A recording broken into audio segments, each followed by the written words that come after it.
What's up? It's an exciting time to be alive. Welcome to Common Censored. My name is Lee Camp. I'm joined by Eleanor Goldfield. Hello. And this is the show where we talk censored stories and people, sensible solutions, and common ground movements to fight and build. And sometimes other stuff. And that was Pyre from her new EP, No Solo. And there might be a music video coming out soon. And by might, I mean is. Awesome. Like I said, exciting time to be alive. For no other reason, that reason. Make sure y'all are signed up to my email list if you want to get that information. Oh my God, it's so good. To when the music video comes out. I just tweeted about it, so you can sign up via the link there. Yeah. You got to see it, guys. You really got to see it. Don't not see it. Coming out soon. But all right, we got a lot to talk about. We're gonna dig into it. A story so thank you all of you who joined the live stream this past weekend. It was great to see everybody come out for that. And we covered a lot of stories. Covered Mike Gravel. Talked a lot about him. Talked about a little bit about Assange, the latest key witness in the Assange case, admitting that he lied in order to help the FBI's case against Assange. And if you want those stories, go check out youtube.com/momentofclarity. That's where the live streams are.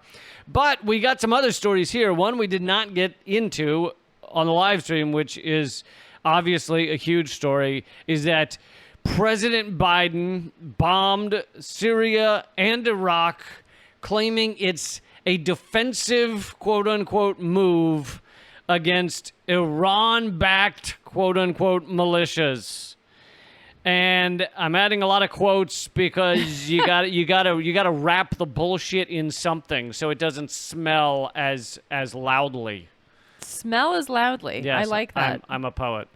No, I like that. Sometimes the smell is so oppressive, it's loud. The smell of bullshit is very fucking loud, especially in this moment. I like it. I mean, so now the calls against to get out of Iraq and Syria are growing. I mean, I have yet to meet anyone who thinks, oh, yeah, this is great. Oh, yeah, this protected America. Oh, yeah, this is fucking defensive. No, it's offensive in more than in one all of the ways. Respect of the word. It's fucking offensive. And not even to just talk about the fact that, saying Joe Biden bombed Syria and Iraq, ordered the bombing of Syria and Iraq, is like saying, my grandpa who watches Wheel of Fortune reruns all day long at 97 years old and thinks my name is Larry.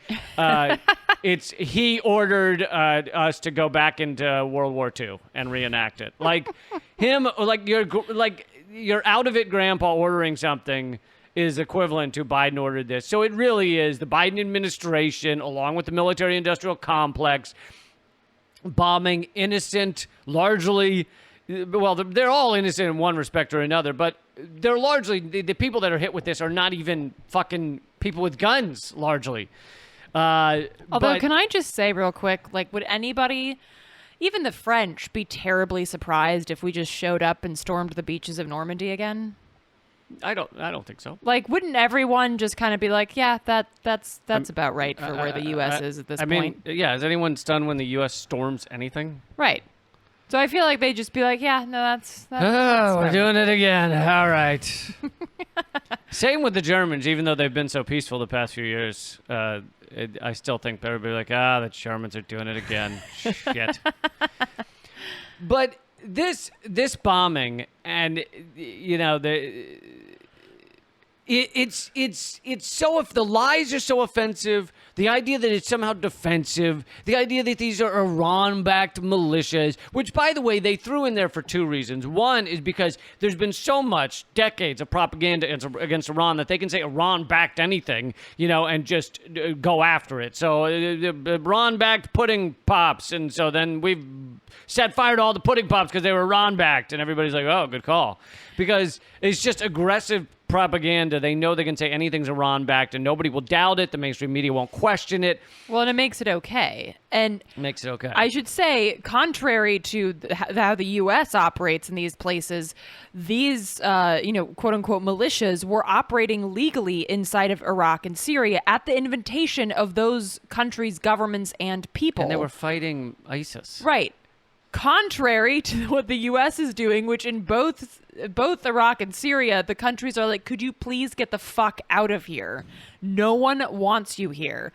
And the U.S. is like, but how about we bomb the people who are trying to fight the actual terrorists that we created, but then we have to keep bombing in order to keep creating terrorists, because the war on terror is a self-perpetuating machine of evil and death and destruction, which we really quite like because it gets money for our military-industrial complex.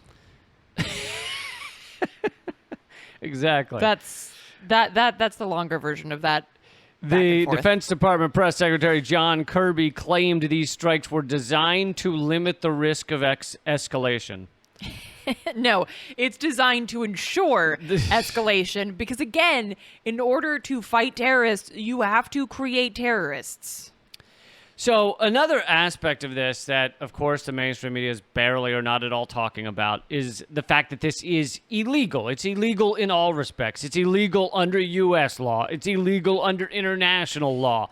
It's just blatantly illegal in every form, and yet that isn't even discussed nowadays, because nowadays it is just expected that the U.S. empire will do whatever the fuck it wants. There will be endless war. There will be endless bombing. The president is never really questioned on whether he, or if there were a she could do these things. It just goes on endlessly.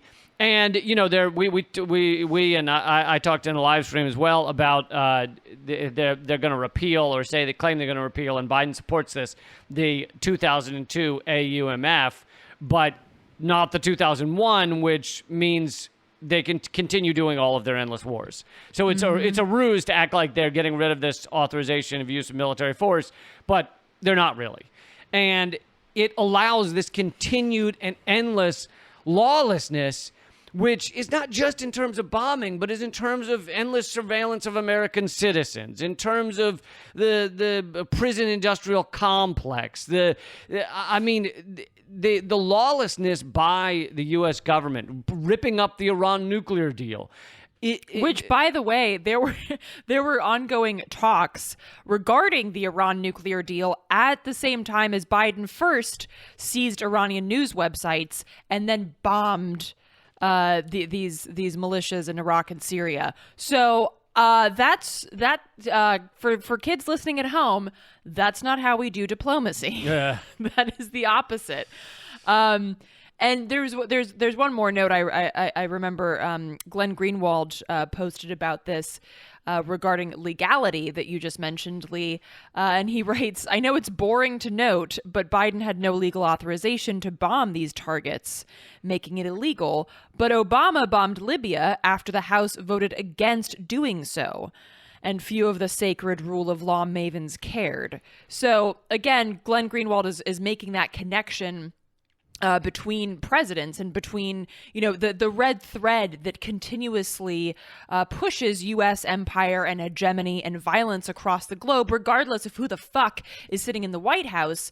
And Richard Medhurst also pointed out, who does a lot of commentary on U.S. imperialism, quoted... He might be on Redacted VIP next week. Oh my gosh, it's so exciting. Just saying. He wrote on Twitter, quote, "In this capacity, Biden is practically no different than Trump, who murdered Soleimani and Abu Mahdi. The only U.S. interests they are defending are their proxy terrorist groups of head choppers. What a despicable bunch." And so whether it's Glenn Greenwald making the connection between Obama and Biden, or Medhurst making the connection between Trump and Biden, the song remains the same, right? Biden's been in office just for not even half a year, and has already perpetuated this kind of violence. And 5 months.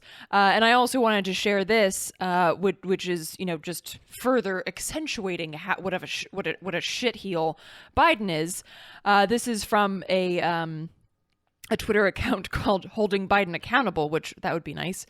5 months in, Biden is still overcrowding children in disease-ridden camps where they're sexually abused, fed raw meat, and not given medical attention. It is a national embarrassment that when the number of kids in cages went up, the public outcry went down. And I think that is also very indicative of the issue that we have in this country, where if there's a blue MAGA hat, a blue dumpster fire in charge of the White House, so many people turn around and go home. And it is fucking despicable. It is unacceptable. And it is really something that has to be addressed, like, publicly and, you know, in our communities, like calling people out or calling people in, or however you want to fucking phrase that. It's very important that people draw these connections, not necessarily just between like a Biden and Obama, but a Biden and Trump, because the similarities are so stark and the differences are fucking minuscule and don't matter. The fact that Biden's administration is the most colorful doesn't fucking matter when it's still doing the same horrific shit. It doesn't matter if it's a woman, a trans man, an LGBTQ, black, Asian. It doesn't fucking matter who's doing albino? it. If an albino trans woman vegan is bombing people, it doesn't fucking matter, right? What matters is what's actually taking place, the difference in legislation, the difference in policy, and guess what? There isn't any. And I will read a different paragraph of Glenn Greenwald, since we're quoting from the same thing. But it's a great point. Having to watch the Bush, Cheney, and Obama-Biden operatives who ushered in this permanent state of illegality and lawless wars prance around during the Trump years as noble defenders of the sacred rule of law, right? That's what to go astray from the quote. That's what we were seeing, right? Was them jumping up and down all day on your mainstream media about how Trump was violating law. So, to go back to the quote, noble defenders of this sacred rule of law, all while being celebrated and profiting greatly, was nauseating in the best of times. American elites do not care about the rule of law or the Constitution. Ignoring it is how they empower themselves at the expense of the citizenry. That is why very few will care about the fact that Biden, indulging the fiction for a moment that it was he, ordered the bombings on two countries without the slightest whiff of legal authority to do so. Greenwald points out that when they announced this thing, they didn't even take a moment to say how they had the legal right to do this, which they used to do. They used to do this shit and go under the 2002 AUMF, under the 2001 AUMF. In this case, they didn't even, because we're in a post-law world where they even feel the need to reference some law that allowed them to do this. And then one other point is, like, every once in a while these things need to happen, like I mean that in the cynical sense, but these things need to happen from our military-industrial complex, from our executive branch, from our government, in order to satiate this kind of deep, visceral need to use this force of our ridiculous military to exercise it, to prove its capabilities, and to allow the military-industrial complex to exert that force that, as Chris Hedges titled his book, gives them meaning. It is the force that gives us meaning. And so these things, and it almost doesn't even matter what the target is. Of course, they will jump up and down about, the reason for this target or that target. But that is just kind of a side note to the deep, libidinal nature of these fucking attacks, these explosions, this destruction of life and property in these other countries. This is kind of, I mean, in that way, it's kind of equivalent to like a international rape. It is just to exert power, to show that they have the power, and to abuse these other countries. Absolutely. Great points. And I'm reminded of something John Kiriakou pointed out when he was speaking at the Venezuelan embassy when folks were holding space there. He was talking about these massive budgets, right? That, these massive military budgets that go out to the Pentagon. And then, of course, the CIA gets a budget and literally like a budget to overthrow countries and sovereign governments and all of this other shit. And he talked about how he went into an office because he said there is actually an office that you go to if you want to overthrow a government. Right. CIA office. CIA. And so he went into that office and he was talking about like some counterterrorism efforts or something. And the guy just said, yeah, whatever, just take, $50,000 and go to Europe. And like, because they just have to use the money, right? Because if they don't use the money, then they have to... The budget gets decreased the right. following year. So this is like, I think it was a couple of years ago, the Pentagon, like it leaked the Pentagon was having like lobster dinners every night just because they had to... In those last few, whatever it was, weeks before the end of the budget term, it was like lobster dinners at events and shit like that. Because you just have to use the money. And this is the thing, like the Pentagon doesn't even ask for an increase in budget, but gets it consistently. Like Biden raised the Pentagon budget not because they fucking asked for it, but because he knows who his daddies are, and that's the fucking military industrial complex. So they have to spend this money, and so they have to order these bombs from Lockheed Martin and Raytheon and shit. And then you have them, you might as well fucking use them, right? And this also gets to the fact that it is the military industrial complex that decides these things and chose to bomb right now and chose who to bomb right now. And so like Glenn Greenwald mentioned, let's entertain the idea that it was Biden. No, they came to Biden and said, here's who we're bombing. And then Biden walked out and says, here's who I'm bombing. So even if he weren't, a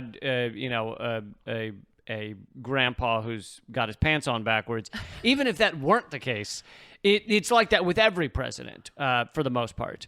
And now sometimes a president may get a hair up his ass and just to go run to the Pentagon and say I want to bomb a certain people, and then they discuss it with him like Trump would do, and they try and, believe it or not, talk him down at times. Mm-hmm. But most of the time, this military-industrial complex comes to the president and says, here's who we're bombing. And then the president walks out and tells the American people that it was his choice. And the reason for this is to give the Americans the sense that we have made this decision. In that we supposedly, and let's not get into all the election garbage, but we supposedly selected Joe Biden and selected by selecting him, selected the people around him. Right. And so it's all designed to give the American people this illusion of choice so that we go, and I used to have a joke about this in my stand-up act, I'm steering. I love this. And it makes us feel like we made a choice to bomb Iraq and Syria because Biden made that choice and we selected Biden. Mm-hmm. And I don't mean I did, but you get the point. And it is this ridiculous charade. And all of our media, all of these wonderfully, and they are brilliant in that they're very good at their jobs. Mm-hmm. It's not like these guys are idiots. Nope. So, they all went to fucking Columbia and Yale and shit.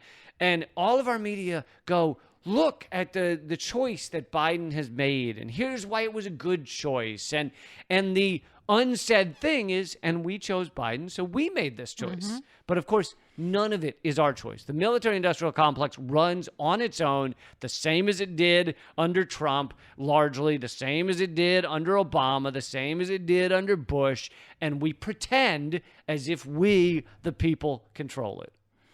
Yeah, and I actually think that that although we don't live in a democracy or a republic or whatever the fuck people want to call it, I do think it's an important point to highlight that. So if you see somebody wearing like a Joe Biden shirt, having that conversation of, you voted for this. This is what you voted for. You voted for more kids in cages. You voted for more bombs. You voted for more oil spills and more fracking. And I think that like those conversations are important to have because that connection to the choice that you make, because I do believe if, if enough people were to recognize the lesser of two evils as a fucking dumb choice, and it's not actually the lesser of two evil. It's like, would you like what flavor of oligarchy would you like? But it's still fucking oligarchy. It's still the military industrial complex lording over our lives, both domestically and of course internationally. But I think making that connection so that people recognize that, as Emma Goldman said, if voting changed anything, they'd make it illegal. I think that is an important connection to make so that people actually connect to their power in a way that has nothing to do with the voting booth. And this is something that that several organizers have talked about, is like connecting people with their agency that exists outside the confines of what the state condones. So the state doesn't condone you protesting, right? Unless you get that nice little permit and you tell the cops exactly what you're planning on doing. So you have to then engage in ways that the state doesn't condone. The state condones you at least attempting to vote. I mean, as long as you're, a white person, then yeah, please go ahead and vote. They're working hard to not condone black people voting, but right. But the point being that if people were to connect to the agency that exists outside of the confines of this system, then we would actually have agency, as opposed to people thinking they have agency by checking a box and some fucking, black box voting. That's not your agency. And even if it were, what you're likely doing, because you've probably fed into the whole lesser of two evil, is you're actually checking a box for war, famine, environment, ecocide, the genocide of people from South America to Yemen. And that has to be made clear. And I'm not the kind of person that can make things sound really nice, but I think, like, however people have these conversations, I think it's important to have them. You're absolutely right, and I think that's why, and I get that this seems much small. What I'm about to say seems much smaller than acts of war in other countries, but what you're talking about, is basically what Peter Joseph has been calling in-system and out-system activism.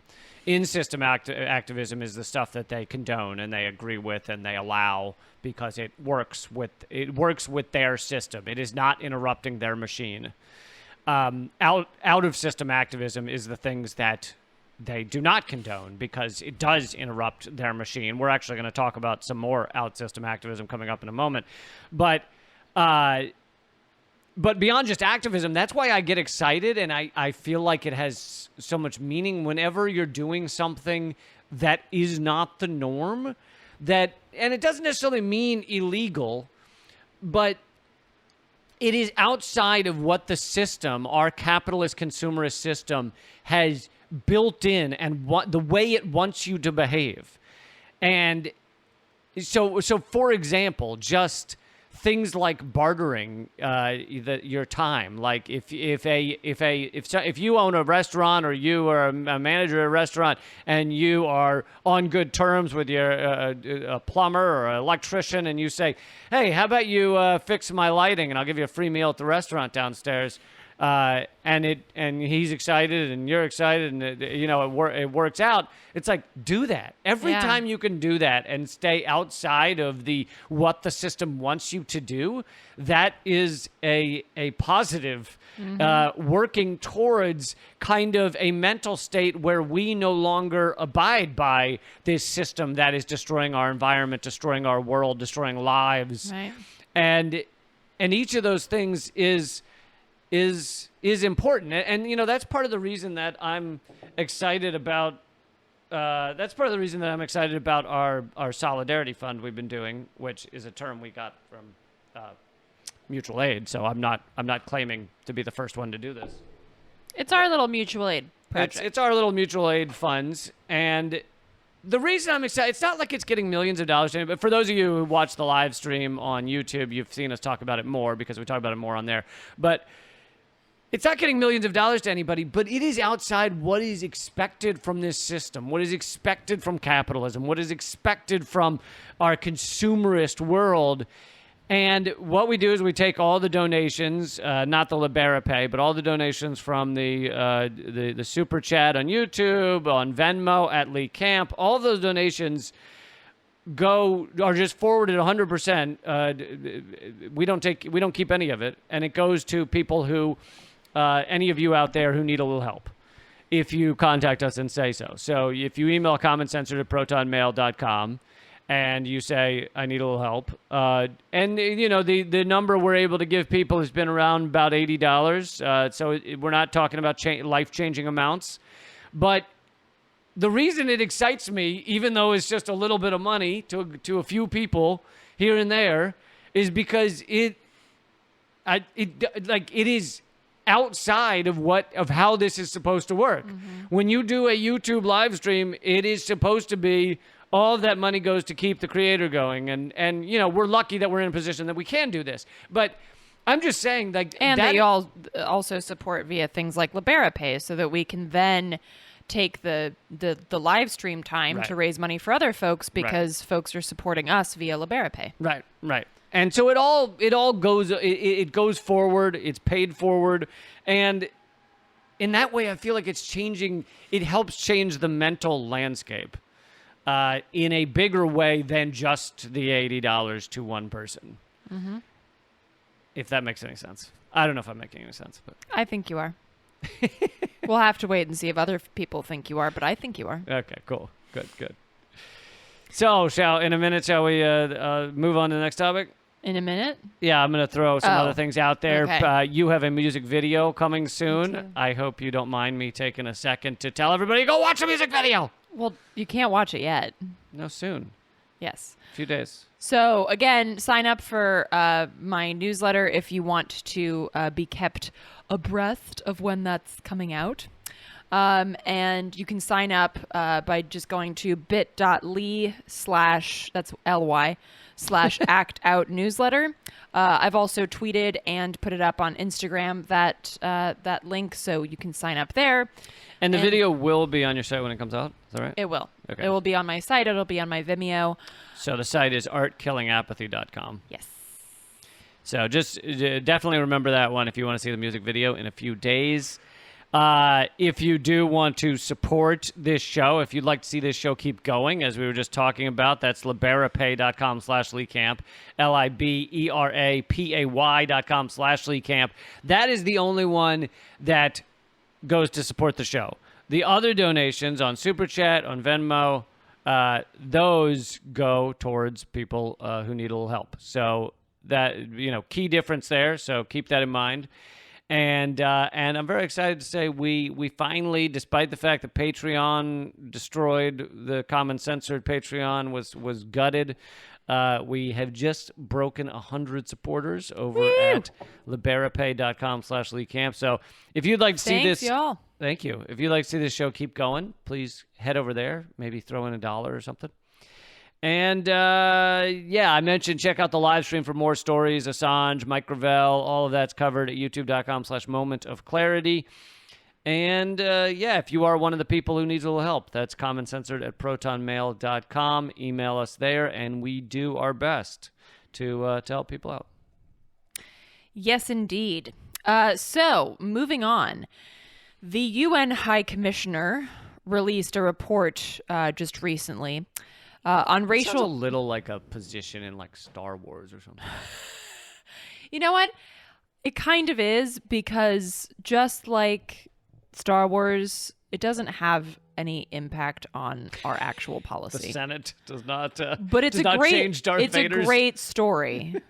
The Senate had a lot of success stopping Darth Vader, I feel like.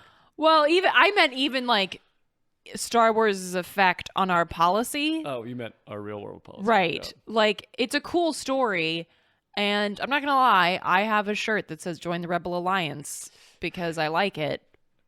But they're like, just like the UN, like there's no actual effect on our policy. But again, it's a good story.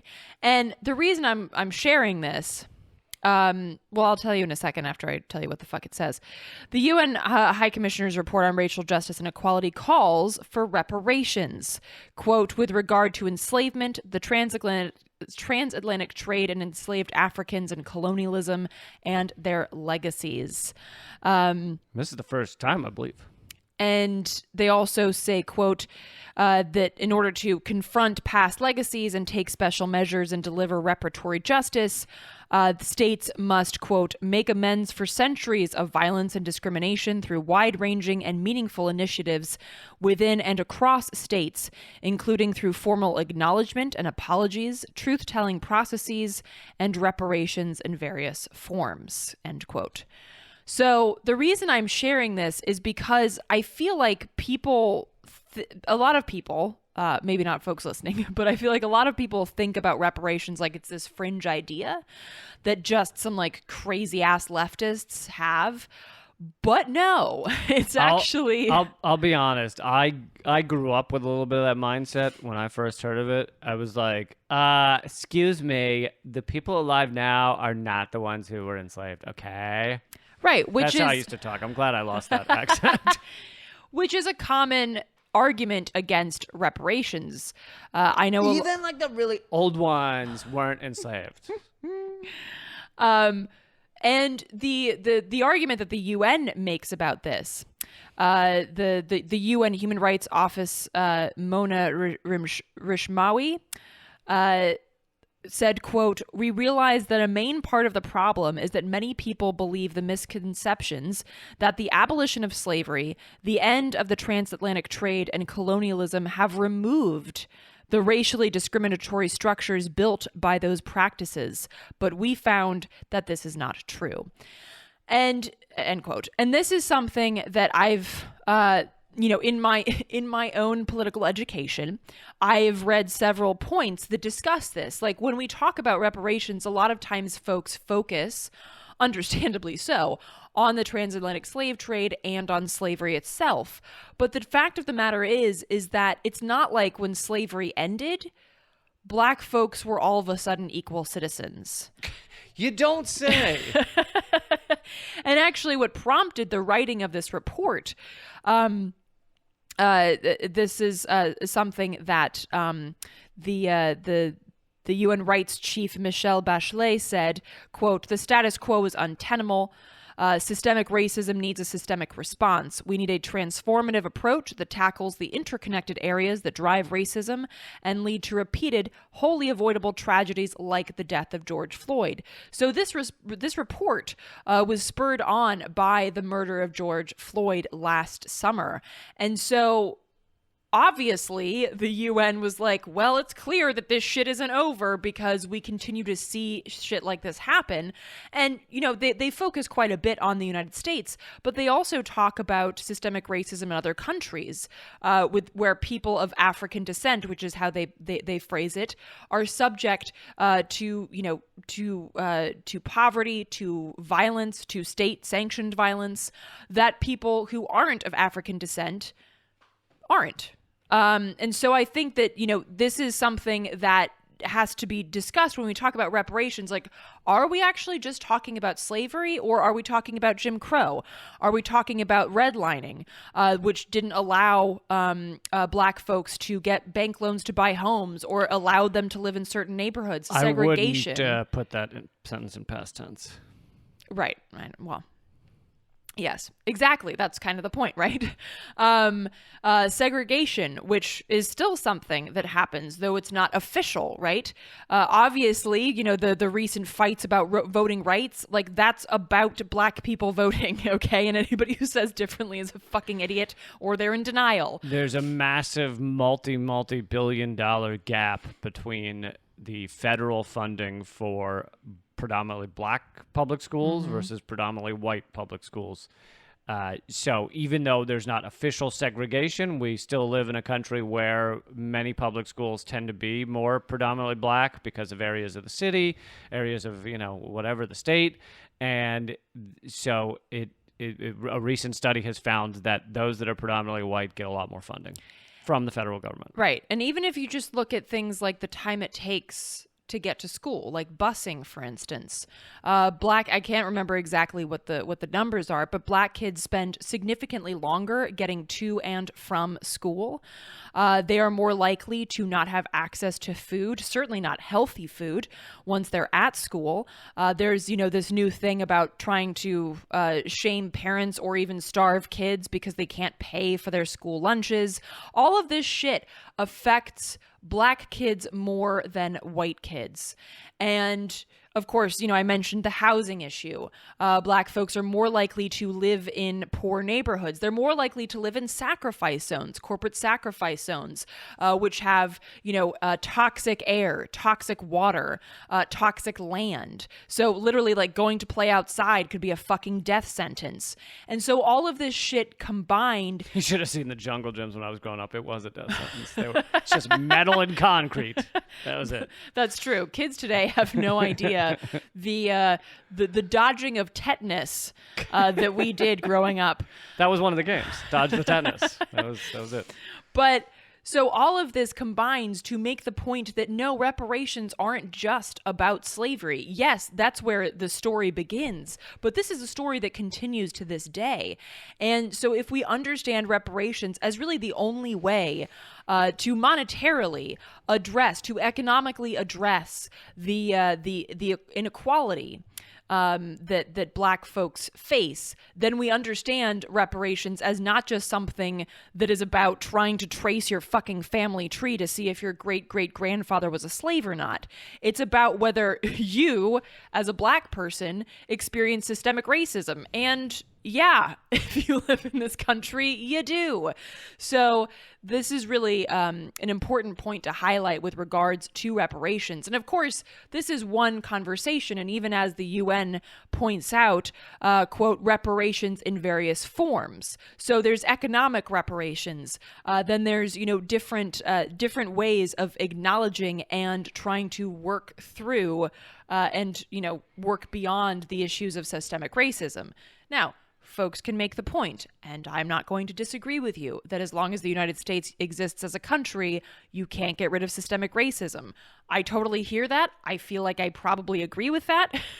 But again, this is one of those issues that, kind of like universal health care, it's something that we can really fucking easily do. Right. I mean, reparations sounds like it's fucking crazy, but it wouldn't actually make a dent in our economy, certainly less than, bombing Iraq and Syria does.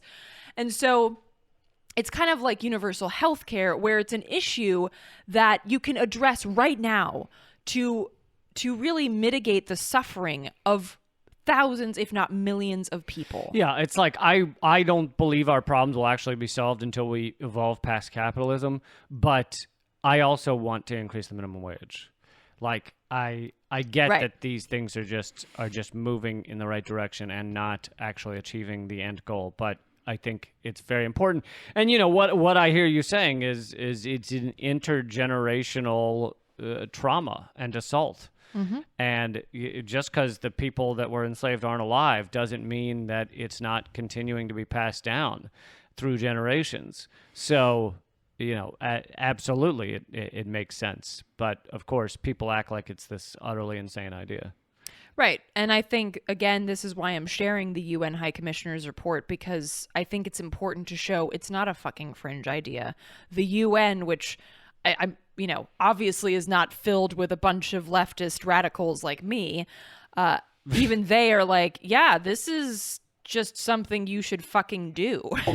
So, pardon us. That's sorry about that. That was a celebration chime. Was it? Yeah, you said something really important, and I was like, yeah. Cool. And so I got my tambourine out. And although the UN report doesn't touch on this, and it's not part of this specific story, this is something that has to be addressed with regards to indigenous peoples as well. That too, and let's also remember that today there are likely more people enslaved than there were in America under slavery. You mean in prison? No, I mean enslaved. There globally. There are globally, a lot of I slaves. I see. I thought you meant in the United States. There are both straight up slaves, and then there's people that are would go under the term probably indentured servitude, but ones they can't get out of. So it's essentially no different than slaves.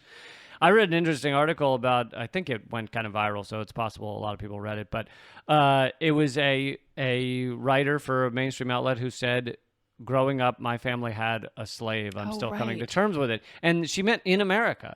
Yeah. And basically they had come from, I can't remember which country, but, maybe Sri Lanka or something. And in their area, it was common for people that had enough money to hire a girl, or I think it was maybe almost always girls, from a nearby village where they were dirt poor, and basically allow them to have a life, so they would have a bed and a roof over their head and food and things like that. So it was common to leave your village an hour away and live with this family. The problem was the family then moved to America, took the girl with them, said, don't worry, we'll get you back here, and basically made it impossible for her to ever get back because they knew that it was illegal what they were doing. She was living with them. They weren't obviously telling the U.S. government about it. And, so it wasn't on taxes. It wasn't, she didn't have... Well, they weren't paying her. They weren't paying her except in her ability to live with them, here's your dinner and here's your bed. But that is slavery. And so this girl who was a normal middle-class girl in America realized once she got to her 20s, wait a second, and the woman was like her best friend as well. But like, wait a second, oh my God, we have a slave. Like... Yeah. Yeah, no, that's a great point as well. I think even just here in the U.S., there are more black men in jail than were slaves. Slaves under slavery, yes, that is true. Okay, let's continue to some of the resistance we were talking about as the terminology that you can either call it out system activism, or you can call it fucking with a man, but whatever term you choose to use. And if you want to see a picture of this, please check out my Instagram, or my Instagram at Radical Eleanor. I posted a picture of this. It's my new favorite picture. It's old folks and old hills resisting, and it's an action that happened this morning. This is June 30th that we're recording this. This morning, June 30th, in Bent Mountain, Virginia, which is close to Roanoke. Some old folks brought out their rocking chairs and tied down to a beautifully decorated car and blocked the entrance to an easement, which is for the construction of the Mountain Valley Pipeline, the proposed pipeline. Easement is a euphemism that makes it sound like it's easy and nice. Right. I guess I should make it clear. An easement, destruction. An easement is basically like kind of where like a pipeline company sets up to destroy that ecosystem. It's their preparation zone for destruction. Right. So a lot of you'll oftentimes hear that protesters blocked access to the easement, protesters held space on the easement, et cetera, and that's because the easement is kind of like the ground zero where the construction equipment is gathered and where that construction kind of starts from. So and folks might recall, we've talked about Appalachians Against Pipelines a lot. This is a multi-year effort, and this is so fucking badass. They've been fighting this dumb, destructive, horrific fucking pipeline for years. And always like with incredibly creative and beautiful actions like the one that we've seen today. And if you want updates on what's been going on, then you can check out Appalachians Against Pipelines. And that's on Facebook, that's on Twitter, that's on Instagram. And it's really badass to see that, to see these actions continue, even though the tree sits, I believe we mentioned that on this show as well, the tree sits ended because they were forced out of the trees by law enforcement. The last time I checked the update, police and pipeline security were on the scene, but so far folks are still holding space, which is fucking awesome. But for those who think you can't make a difference over 60 or over 70, check out these folks. Yeah, and I also want to share a couple of quotes from them that I think is really powerful. One of them said, quote, "My action today is very much out of my comfort zone. I'm compelled to act because we are out of time. Protecting the health and safety of our water, air, and land is critical because our laws, regulatory agencies, and courts don't protect it." And then another, I don't know if it was the same person, but another person said, quote, "I am not a paid protester. I am an introvert who loves quiet places. I feel most at home observing the natural world's wonders. From the elegant mechanisms in a single cell to the majesty of a mountain range, nature is the best teacher, art, and entertainment. Although I grew up in a large city, I dreamed of living deep in the woods and was fortunate enough to enjoy that luxury. But one can never live deep enough in the woods to get away from greed, irreverence, and exploitation." Yeah, so these people are badass. Damn straight. And I also think, like, and one more quote I'll share. One of them said, "Each of us can do something for a better future. We retired seniors can most easily afford to take some time out of our lives so that we can try to leave our juniors a more livable planet." Now, of course, I recognize that not every senior is able to be on the front line, but it really proves that if you can be on the front line, it doesn't matter how fucking old you are. It doesn't matter what your background is, whatever. You can do something on those front lines. If you're not able to be on the front lines, then you can do shit that's not on the front lines. There's always a role to play. And I think the important thing is that we're playing that role, that we're fully showing up and stepping into that role. And again, if you want to see a picture of this, because the picture is so badass, they've got their little rocking chairs. It's adorable and badass at the same time, and very rarely do those two intersect. But check out my Twitter or my Instagram or Appalachians Against Pipelines on Instagram. The Instagram is Radical Eleanor. Yes, that's mine. You can also see still frames with a music video. That's true. Also wanted to just say real quick that there was this morning, there was an action against Line 3, the pipeline here in Washington, D.C., also in Waltham, I don't know, Waltham or Waltham, Massachusetts, where folks were occupying the Enbridge offices. Enbridge is the company that's behind the proposed Line 3 pipeline. And they've been, as of roughly an hour ago, they had been occupying those offices for 20 consecutive hours. And this morning in D.C., there was a march and basically a little rally to stop Line 3. So again, the fight against Line 3 continues, despite the fact that Biden, I believe it was last week, voiced his support for Line 3 publicly. I'm not sure if that was the first time, but he made it very clear that he supports this project. He might have been saying Lime 3 because I think he likes limes in his water. So I don't know that he knew what he was saying. Well, then Biden's puppeteers have announced their support for Line 3.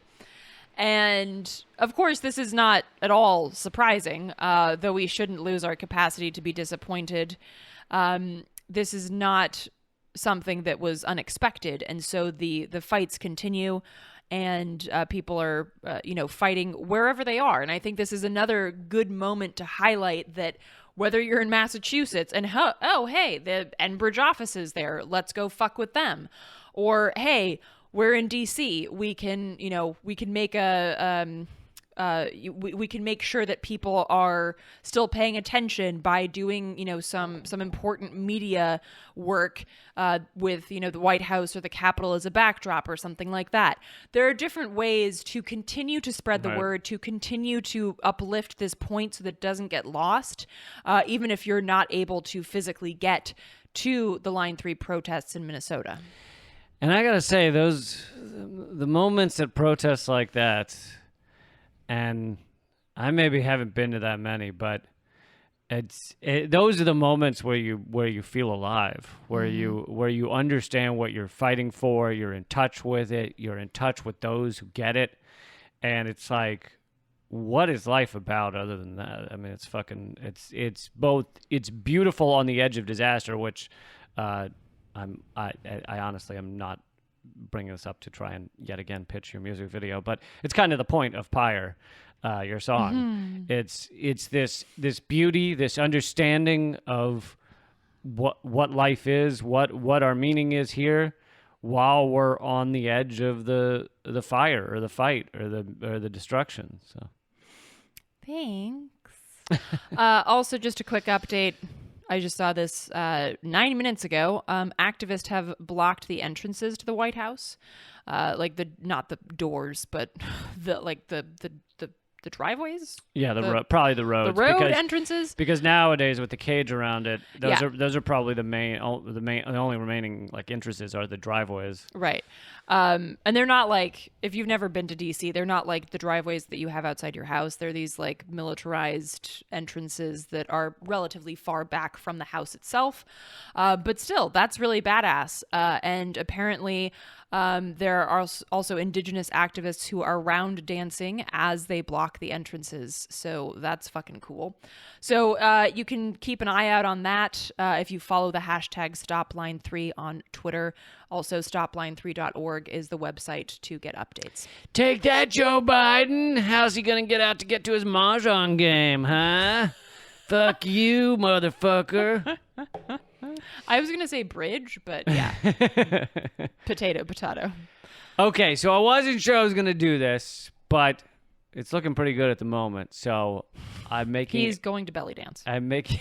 My belly's looking pretty good at the moment. Yeah, that's how every belly dance should begin. Hey, folks, an hour ago I wouldn't have shown you this, but right now I think we're going to get through this. It looks all right. All right, so this is a top secret announcement. Drum roll, please. That only you folks are getting.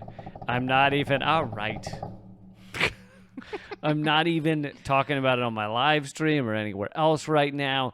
This is a top secret project Eleanor and I have been working on that is still in beta. It's still being worked on, so don't be hypercritical, but I want you guys to check it out. It's called radindiemedia.com, RADINDIE media.com. And the idea behind it is that we wanted a place that you could treat like the front page of a newspaper, an online newspaper, but it's the front page of a fucking awesome, radical, leftist online newspaper. And there is another difference. One stop. And there is another difference that makes this not like we're trying to create a left-wing Huffington Post or something. The other difference is that we do not. These articles and videos and podcasts are not on our site. It just links you to their site. So to their site and their site, to all of the above. You get good shite at our site. That's our new logo. Or slogan. So it really is just a way to let you know where cool shit is being talked about and said, and cool coverage and journalists and things like that. And basically, we're grabbing the content from the Gray Zone, Mint Press, Breakthrough News, It's Going Down, Eleanor's stuff, my stuff, Brian Becker's The Socialist Program, Shadowproof, and Breakthrough News, the Gray Zone. I said Breakthrough. Oh, I'm sorry. And I said Gray Zone. Listen up, please. I'm sorry, I wasn't paying attention. You're right. I was actually just looking at the website, I was kind of bored. But no, we're grabbing all those so you can treat it like the front page, and then when you click on them, it takes you to their site. So it's just here you go. And this is not a good business model, which is the goal, is to not be a good business. We are trying to create something where people can get to all those articles. We are not trying to make this a one-stop shop so that we can become the Huffington Post, because A, that sounds tiring, and B, I don't want to fucking do that, because that's that's the capitalist model. Right. Keep people on your site so that you make money with ad dollars. There's no ads or anything on the site. So that is generally the idea, and we're not doing that. So, but as I was saying, this is very much in beta. We've just created, but I'm telling just you select folks, because we do want your feedback if you can be nice. And You can email commoncensored at protonmail.com if there's anything you're thinking, like you want to see another source on there or something like that. But keep in mind, this is very new and very, you don't necessarily need to be shouting it from the hills yet. Wait till it really looks perfect. But yeah. But yeah, and this is especially, a lot of folks have emailed us and me over the past few years asking like, hey, do you have a list of outlets that you trust? And this is really that place. It's a list of outlets that are curated based on the fact that they have consistently, and it's both outlets and individual journalists, that they have consistently not only put out important stories, but they have backed up that investigative journalism with facts that you can easily source. And you can look at the sources, you can find out where they're getting that information from. Nothing is fucking shadowy. Nothing is like, well, it appears that Russia or an anonymous CIA source. Right. There's none of that bullshit. This is all very powerful, very legit investigative journalism and reporting. And so these are the sources that we go to and we trust for all of our work. And so, folks who have asked us this question over the years, well, this is where you go. And of course, if there are others that you'd like to see, you can always reach out to us. There is a contact email. That's radindiemedia@protonmail.com. And there's also a donate page that's just for Rad Indie Media. If you'd like to help us keep that site going in that capacity, you're welcome to donate there as well. The other reason we created this is because of the immense suppression that is going on. So for example, like Mint Press has been having more and more trouble on Facebook, and it very well could happen in the coming weeks or months that Mint Press is just deleted from Facebook. Right. And if you were a Mint Press fan, like we are, then you might all of a sudden not really know where to find Mint Press, or, unless you're really actively going to every different site every morning. Okay, I'm typing in Gray Zone now. I'm typing in Mint Press now. You might not know where to find their stuff or to find all of the stuff together. So the goal of this was, look, maybe they'll delete my Facebook tomorrow, but hopefully you'll keep checking out radindiemedia.com and you'll keep seeing the stories from these sources that are being suppressed and crushed. So it's hopefully a way to at least minimize the damage. Yeah, and it's also, about media literacy, and it's about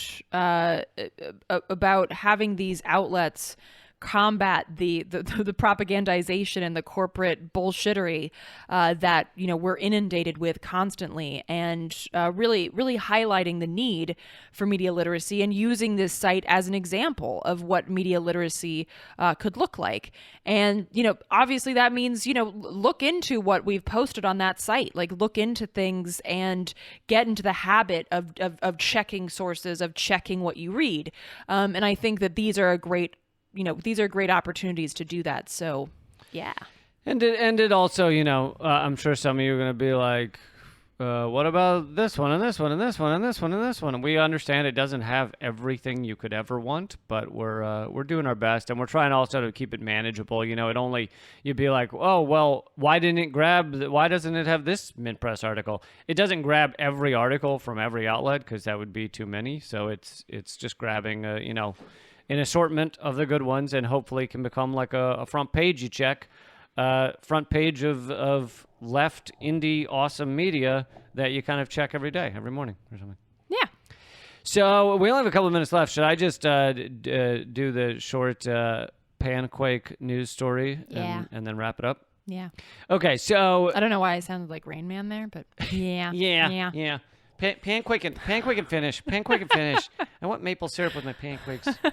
So many of you know, and I've done live streams on Panquake and everything, so I'm not going to give a long explanation. But they are, as we're trying to build the alternative media centers that will allow us to keep going as the suppression gets oppressive, to rhyme.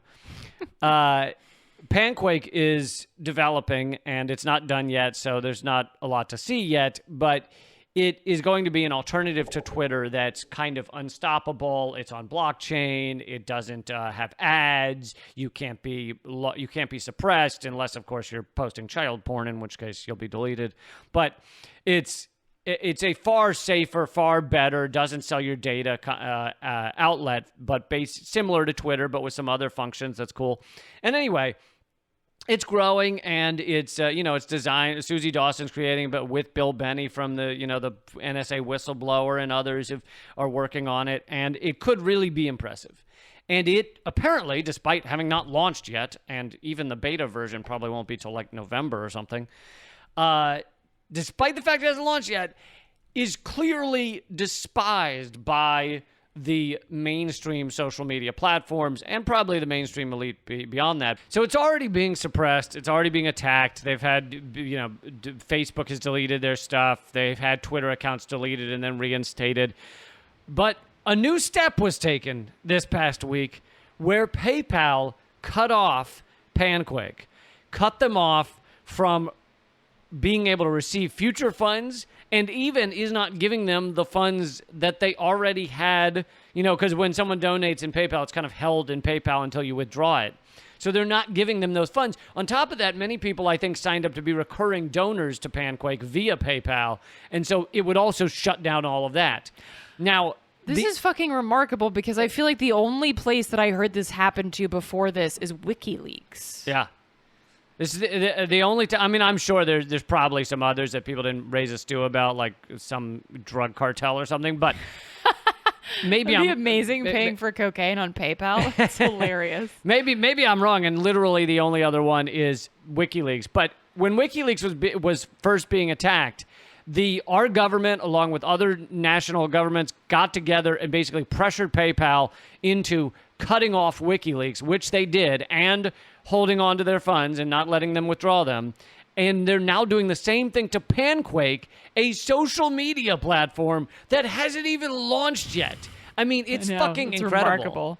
Like, you're that afraid of a social media site that allows people to post things?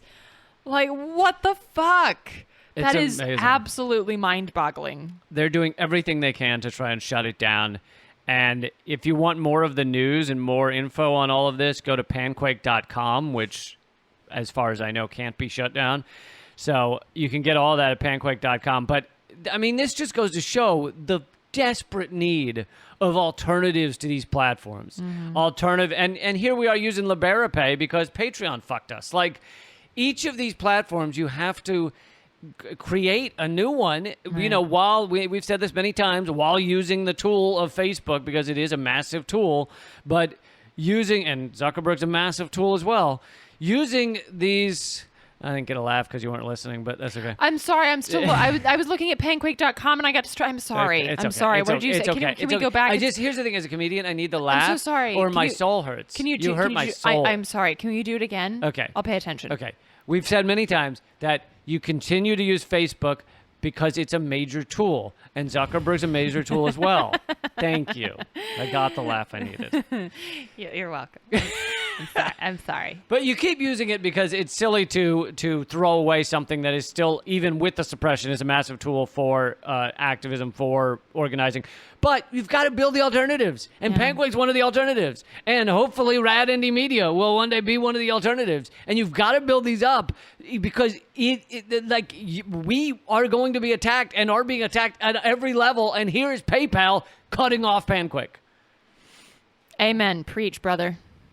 So that being said, I will wrap up there. I think this episode had a little of everything. It had the good, the bad. It had laughter. It had tears. It had a lot of sweat on my part. I pissed myself. There you go. Yeah. Every liquid has come out of us. Well, not every. But that's for later. I definitely orgasmed when I talk about how awesome your music video is going to be.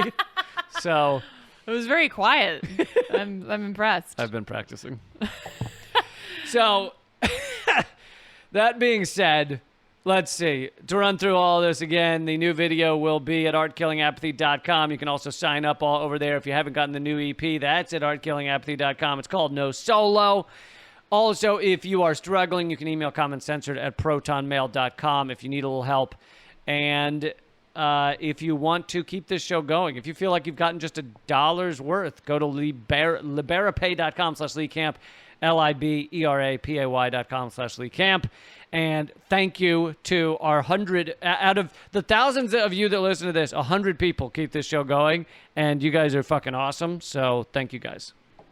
Amen. Until next time, Keep fighting. act out.